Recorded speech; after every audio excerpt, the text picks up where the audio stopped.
Middle ഈസ്റ്റിലെ വീണ്ടും പ്രശ്നങ്ങൾ വാറുമായിട്ട് ബന്ധപ്പെട്ട സംഭവങ്ങൾ എസ്കലേറ്റ് ചെയ്യുകയാണ്. നിങ്ങൾ ഓർക്കണം, കഴിഞ്ഞ ഈ ഫെബ്രുവരി 13 വാഷിങ്ടൺ പോസ്റ്റിൻ്റെ അകത്തൊരു എക്സ്ക്ലൂസീവായിട്ട് ഒരു ന്യൂസ് റിപ്പോർട്ട് വന്നിരുന്നത്. ഏകദേശം 1200 പേഴ്സുള്ള ഇൻ ഡീറ്റെയിൽ ആയിട്ടാണ് വന്നിരുന്നത്. അപ്പം അതിനകത്ത് അവർ കൃത്യമായിട്ട് പറയുന്നുണ്ട്, ഇസ്രായേല് ഇറാന്റെ ന്യൂക്ലിയർ ഫെസിലിറ്റീസ് അറ്റാക്ക് ചെയ്യാൻ വേണ്ടി തയ്യാറെടുക്കുകയാണ്. ഇത് അമേരിക്കൻ ഇന്റലിജൻസ് ഒഫീഷ്യൽസിനെ കോട്ട് ചെയ്തിട്ടാണ് ഈ വാർത്ത അവർ പറയുന്നത്. ഇതുമായിട്ട് ബന്ധപ്പെട്ട് ഇസ്രായേൽ ഒന്നും വേണ്ടിയില്ല, അമേരിക്കൻ ഒഫീഷ്യൽസ് ഒന്നും വേണ്ടിയില്ല, ആരും ഇതുമായിട്ട് ബന്ധപ്പെട്ട് റെസ്പോണ്ട് ചെയ്തില്ല. കാരണം ഇതൊരു ഗ്ലോബൽ എക്സ്ക്ലൂസീവ് ആയിരുന്നു. അപ്പോൾ അതുമായിട്ട് ബന്ധപ്പെട്ട് ഫർദർ ഞാനും ഒരു വീഡിയോ ചെയ്തു. ഞാനിത് പറഞ്ഞു, ഇങ്ങനൊരു report Washington post in detail ആയിട്ട് കൊടുക്കണമെന്നുണ്ടെങ്കിൽ ഇറാന്റെ ന്യൂക്ലിയർ ഫെസിലിറ്റീസിനെതിരെ അമേരിക്ക പോലും തയ്യാറെടുക്കുന്നു. കാരണം അവർ സപ്പോർട്ട് ചെയ്ത് ഇസ്രായേലിനെ കൊണ്ട് അവിടെ കയറി അടിപ്പിക്കാൻ സാധ്യത കൂടുതലാണ്. അപ്പോൾ ആ റിപ്പോർട്ടിനകത്ത് ഏതൊക്കെ ന്യൂക്ലിയർ ഫെസിലിറ്റീസ് എവിടൊക്കെയാണ്, അതൊരു ചെറിയ രീതിയിൽ അതിനെപ്പറ്റിയും ഡീറ്റെയിൽസ് ആ റിപ്പോർട്ടിൽ കൊടുക്കുന്നുണ്ട്. പിന്നീട് ഫർദർ ഉണ്ടായ ടോക്സ് മനസ്സിലാക്കുക, UAEയും സൗദി അറേബ്യ ഇതേ ഒരു അപ്രിഹെൻഷൻ പറഞ്ഞു. അതായത് ഇറാൻ എന്ന് പറഞ്ഞ രാജ്യം എൻറിച്ച് യുറേനിയം അതിഭയങ്കരമായിട്ട് വാങ്ങിക്കൂട്ടുന്നു, ചൈന അവർക്ക് സഹായം ചെയ്യുന്നു, റഷ്യ അവർക്ക് സഹായം ചെയ്യുന്നു. ഇത് ആ റീജിയൻ്റെ അകത്ത് ടെൻഷൻ ഉണ്ടാക്കുന്നുണ്ട്.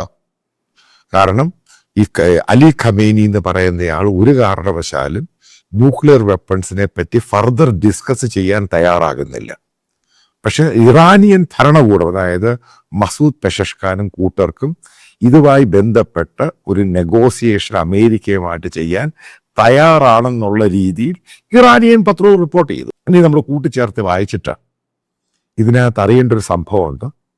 ഇപ്പം കഴിഞ്ഞ ദിവസം അമേരിക്കയുടെ middle east envoy Stephen Witkoff അദ്ദേഹം ഒരു ലെറ്റർ, ട്രംപിന്റെ ലെറ്റർ നേരെ അബുദാബി റൂളർക്ക് കൊടുക്കുന്നു. മനസ്സിലാക്കുക, ഇതിനൊക്കെ അവർ ഉപയോഗിച്ചുകൊണ്ട്, നേരത്തെ ബൈഡൻ അഡ്മിനിസ്ട്രേഷൻ അമേരിക്ക എപ്പോഴും ഉപയോഗിച്ചുകൊണ്ടിരുന്ന ഖത്തറിനെയായിരുന്നു, നേരെ ഷിഫ്റ്റ് ചെയ്തു മുഴുവൻ. കാരണം ഖത്തറിനെ അടുപ്പിക്കുന്നില്ല, മാറ്റി അങ്ങ് നിർത്തിയേക്കുകയാണ്. അബുദാബി റൂളറിന് കൈമാറുന്നു ഈ ലെറ്റർ. അതായത് ട്രംപ് അഡ്മിനിസ്ട്രേഷന് ഇറാനിയൻ അഡ്മിനിസ്ട്രേഷനുമായിട്ട് ന്യൂക്ലിയർ ഡീൽസിനെ പറ്റിയും സാങ്ഷനെ പറ്റി സംസാരിക്കുവാൻ, നെഗോഷിയേറ്റ് ചെയ്യുവാനും ഡിസ്കഷൻ ചെയ്യുവാനും താല്പര്യമുണ്ട്.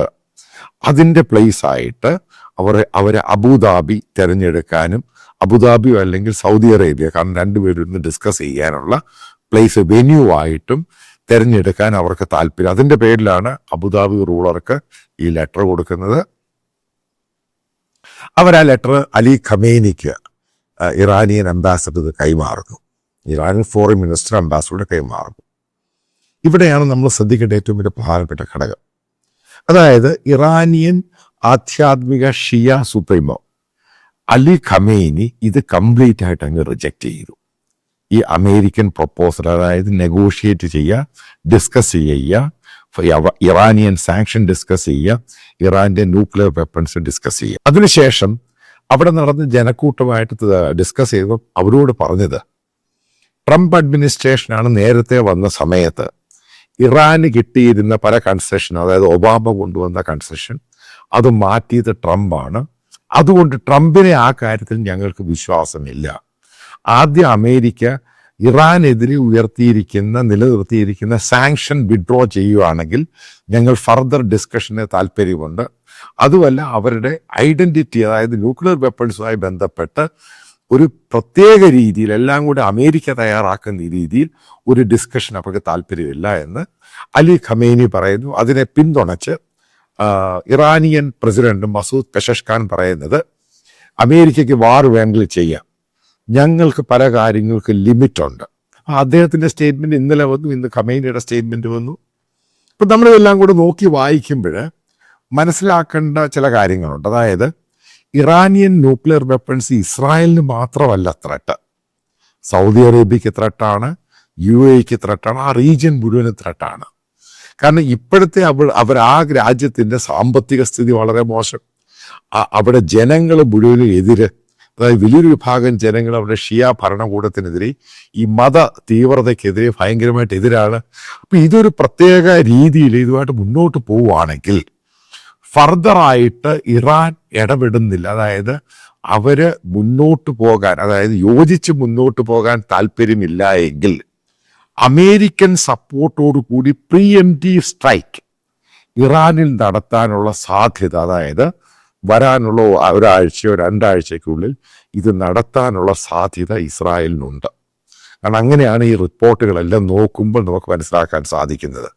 കാരണം ഇസ്രായേൽ പ്രിപ്പയർഡാണ്. അതുമായി ബന്ധപ്പെട്ട അമേരിക്കൻ ബേസുകളിൽ നിന്ന് ഇസ്രായേലി എയർക്രാഫ്റ്റിന് റീഫ്യൂലിംഗ് ഫെസിലിറ്റീസ് മാത്രം കൊടുത്താൽ മതി. ഇവർ പറഞ്ഞേക്കുന്ന ആ റിപ്പോർട്ടിൽ പറയുന്നത് ഏകദേശം 4 മണിക്കൂർ കൊടുക്കുകയാണെങ്കിൽ ഇറാന്റെ ന്യൂക്ലിയർ ഫെസിലിറ്റീസ് മുഴുവനും തീർത്തു കൊടുക്കാം. ഈ രീതിയിലാണ് ഇസ്രായേലുമായിട്ട് ബന്ധപ്പെട്ട് ഈ വാഷിങ്ടൺ പോസ്റ്റിനകത്ത് റിപ്പോർട്ട് പറയുന്നത്. അതായത് ഞാനിപ്പോൾ ഇതിൻ്റെ കൺക്ലൂഡ് ചെയ്യുന്ന പാർട്ട്, ഇപ്പം ഇറാൻ ഇവിടെ ഈ സന്ദർഭം അനുസരിച്ച് അമേരിക്കയുമായിട്ട് ഡിസ്കസ് ചെയ്ത് ഈ ന്യൂക്ലിയർ വെപ്പൺസ് താൽക്കാലികമായി ഫ്രീസ് ചെയ്യാൻ തയ്യാറായില്ല. ഞാൻ പറയുന്നത് ഫ്രീസ് ചെയ്യാൻ തയ്യാറായില്ല എങ്കിൽ മിഡിൽ ഈസ്റ്റ്, വെസ്റ്റ് ഏഷ്യയിലെ പല രാജ്യങ്ങളുടെയും താല്പര്യം എന്ന് പറയുന്നത് അവരുടെ സെക്യൂരിറ്റിയും ആ രാജ്യത്തുള്ള ജനങ്ങളെയും ഇത് ഇറാന്റെ ന്യൂക്ലിയർ വെപ്പൺസ് ബാധിക്കാനുള്ള സാധ്യതയുണ്ട്. മറ്റൊരു പോയിന്റ് എന്ന് പറയുന്നത്, മസൂദ് പെഷഷ്കാൻ റഷ്യയുമായിട്ട് ഡിസ്കഷൻ നടത്തിയപ്പോൾ പുടിൻ ഇവർക്ക് സഹായം ചെയ്യാമെന്ന് പറഞ്ഞു, വ്ളാദിമിർ പുടിൻ. അതായത് ഇവർക്ക് ന്യൂക്ലിയർ ഫെസിലിറ്റീസ് എക്സ്പാൻഡ് ചെയ്യാനും അതിൻ്റെ മെറ്റീരിയൽസും റഷ്യൻ ടെക്നോളജി കൈമാറാൻ തയ്യാറാണെന്ന് ഇവർ തന്നെ ജോയിന്റ് പ്രസ് കോൺഫറൻസിൽ പറഞ്ഞിട്ടുണ്ട്. പുടിനുമായിട്ടും മസൂദ് പെഷഷ്കാനും കഴിഞ്ഞ മാസം നടത്തിയ വിസിറ്റിൽ. ഇതെല്ലാം വായിച്ചു നോക്കുവാണെങ്കിൽ ഇന്നത്തെ ഒരു സന്ദർഭത്തിൽ ഇപ്പോൾ ഇസ്രായേൽ കയറി ഇറാനെ അറ്റാക്ക് ചെയ്താൽ റഷ്യക്കൊന്നും ചെയ്യാൻ പറ്റത്തില്ല. കാരണം റഷ്യയുടെ സ്ഥിതി പരിതാപകരം. അവർ ഉക്രൈനിൽ എൻഗേജ്ഡ് ആണ്. അത് മറ്റൊരു ഇഷ്യൂ ആയിട്ട് പോകുന്നു. ഇപ്പുറത്ത് ഇസ്രായേൽ കയറി ഇതിനെ അങ്ങ് നിരത്തുവാണെങ്കിൽ ഇതോടുകൂടി അവിടെയുള്ള ഏതെങ്കിലും റെസിസ്റ്റൻസ്, ഇപ്പോൾ ഹമാസിൻ്റെ പിന്തുണയാണെങ്കിലും അതേപോലെ മറ്റുള്ള പ്രോക്സി മിലിഷ്യ ഗ്രൂപ്പുകളുണ്ട്, അതിൻ്റെ പിന്തുണയാണെങ്കിലും ഇതിനെല്ലാം കൊടുക്കുന്ന ഇറാന്റെ ഈ സാന്നിധ്യം പൂർണ്ണമായിട്ട് ഇല്ലാതായി മാറും.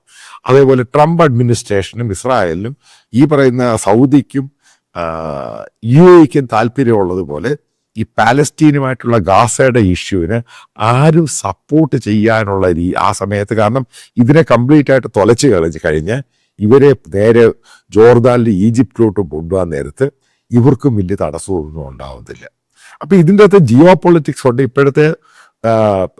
ഇപ്പോഴത്തെ സന്ദർഭത്തിൽ ഉണ്ടാകുന്ന ഒരു വോളറ്റൈൽ സിറ്റുവേഷൻ ഉണ്ട്.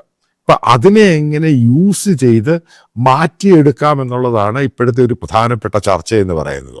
അപ്പം അതുമായിട്ട് ഫർദർ നമ്മൾ നോക്കുകയാണെങ്കിൽ മിക്കവാറും 1-2 ആഴ്ചയ്ക്കുള്ളിൽ ഇസ്രായേലിൻ്റെ ഒരു പ്രീഎംപ്റ്റീവ് സ്ട്രൈക്ക് നമുക്ക് പ്രതീക്ഷിക്കാം. ചിലപ്പോൾ അതോടുകൂടി ഇറാൻ എന്ന് പറയുന്നത് കംപ്ലീറ്റ് ആയിട്ടൊക്കെ ഡൗൺ ആകും.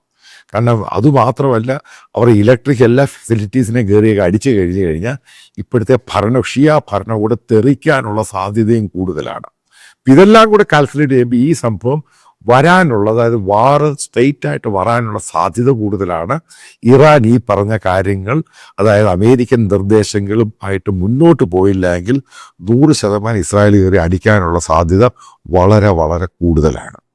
ഈ പറയുന്നത് ഒരു റിക്വസ്റ്റാണ്, പക്ഷേ ഇത് മാൻഡേറ്ററി അല്ല.